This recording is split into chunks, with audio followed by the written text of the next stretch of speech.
Alright, I want to discuss a few points today about a recent blog article that I wrote called Why You Can't Stop Eating Ice Cream. The article actually revolves pretty much entirely around making and breaking new habits. So, in essence, a habit is simply just something that we develop, a behavior that develops that we use to just fill a gap in time. And that's really all behaviors are. Everything that we do in the day and in life are just behaviors that fill the time that we spend on this earth. And habits typically develop during certain times of the day. So you may always eat ice cream right before bed. And let's say that you really do not want to be eating that ice cream. So you tell yourself, I'm going to stop eating ice cream. The problem with this is that you stopped a habit, but there's still this gap in time. And what are you going to fill that gap in time with? If you don't fill it with anything and you decide to sit on the sofa for the next 20 minutes or however long it usually takes you to make a bowl of ice cream and eat it, you've got absolutely nothing to do other than ruminate as to all the downsides of not having that bowl of ice cream in front of you. So one really, really easy tip that I've learned for myself and a lot of people that I've talked to is not removing a habit, but finding a new habit that you want to do that you can replace the old habit with. And now this case is actually really easy since you typically ate that bowl of ice cream right before bed. Maybe you just go to bed earlier. Most people probably need a little bit more sleep, and if you're one of those people that's getting between maybe 5 and 7 hours of sleep, going to bed just a little bit earlier and just skipping on that bowl of ice cream will be actually a pretty decent fix to your problem.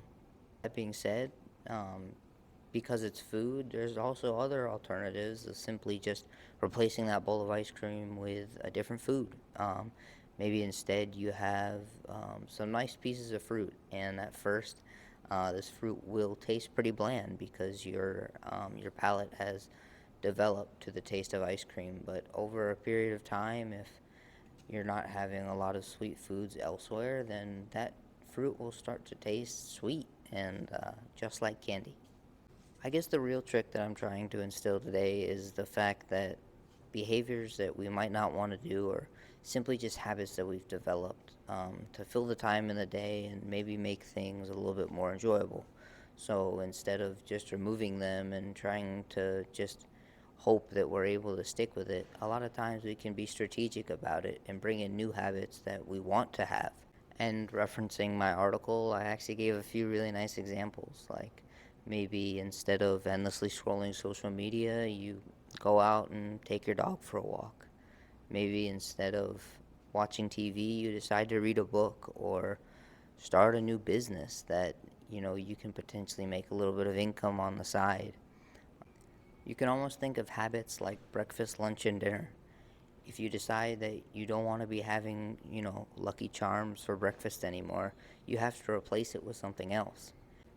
And just like our food choices, we can choose to replace those things with healthier alternatives or less healthy alternatives. When we remove an unhealthy breakfast, now we have the opportunity to add in a healthier alternative for breakfast, like eggs, maybe some fruit, and maybe some vegetables. We could do the same with habits. When we remove an unfavorable habit, we now have time to add in a favorable habit, like working out or, like we've been speaking about, choosing better foods to fill your time with. For me, the key to breaking bad habits is to just add in so many other good habits that I simply don't have the time to do them. And I think this idea of replacing rather than removing just makes it a little bit easier on your mind and your psychology. So I really hope this helps, and I hope you found some helpful nuggets in this. I'll see you guys later.